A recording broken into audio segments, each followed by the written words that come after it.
The House passed a resolution Wednesday that could clear the way for the Equal Rights Amendment to be added to the United States Constitution by removing a deadline on its ratification.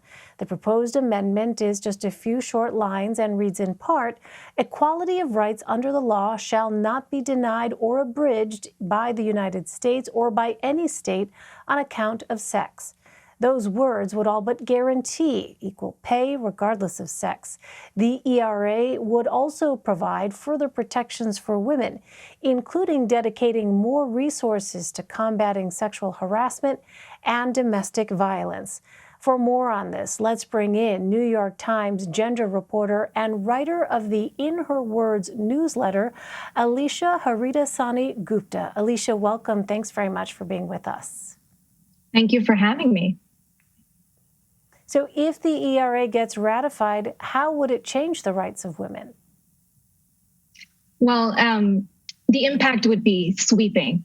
Let me just start with a quote from the late Justice Ginsburg, who said that she would like to take out her pocket constitution and see that equality between men and women is a fundamental tenet of our society. So for advocates, having the ERA added to the Constitution would be a huge symbolic victory.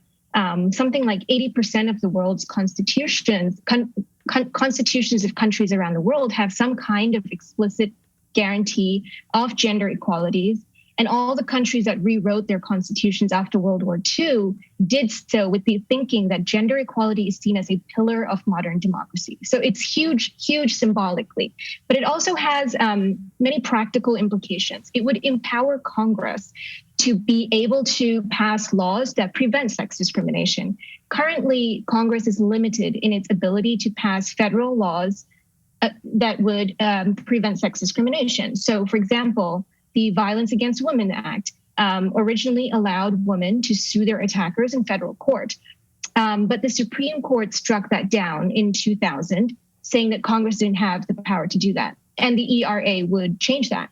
So, this would be applied to a whole range of issues. It could be applied to equal pay, it could be applied to pregnancy discrimination. So there's a huge gamut here. So support for the measure is split down party lines. What are some of the arguments against ratifying it? So let's step back in history for a second. Many of the older arguments against the ERA are now kind of moot. So Phyllis Schlafly, the self-proclaimed anti-feminist who campaigned against the ERA in the 70s, argued that it would diminish women's roles as homemakers and it would force women to join the military. Before the pandemic, women's labor force participation was at a record high, and many, many women are now in the military. So we're living in a very different world, and some of those arguments against it are outdated. But some of the more modern arguments against the ERA are focused on abortion. Opponents worry that having the ERA would invalidate state-level abortion restrictions. For example, in New Mexico, they adopted the ERA in their state constitution. And shortly after, the New Mexico Supreme Court ruled that restricting abortion violated the ERA. But I want to come back to a point that you made about split support. So support is definitely split in Congress. We only had 4 Republicans vote for that bill in the House yesterday. But when you look at American voters, the ERA has pretty broad support. A poll from Pew Research Center last year found that almost 80% of Americans support adding it to the Constitution. Interesting. Yeah, that's an important piece of context here. With this Pew poll here, it also found that 3 out of the 10 men believe that the gains of women come at their expense. So does the ERA protect men's rights as well? I'm gonna go back to Justice Ginsburg because, of course, she's the pioneer in this area. So her first Supreme Court case was in a way representing a man, right?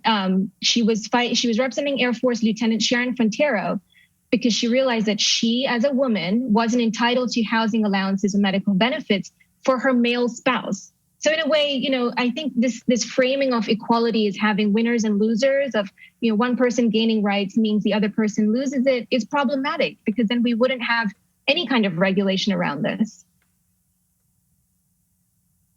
All right, so much more to discuss. I'm afraid we're out of time, but we'll certainly continue to watch this. Alisha Haridasani Gupta, thank you. Thank you.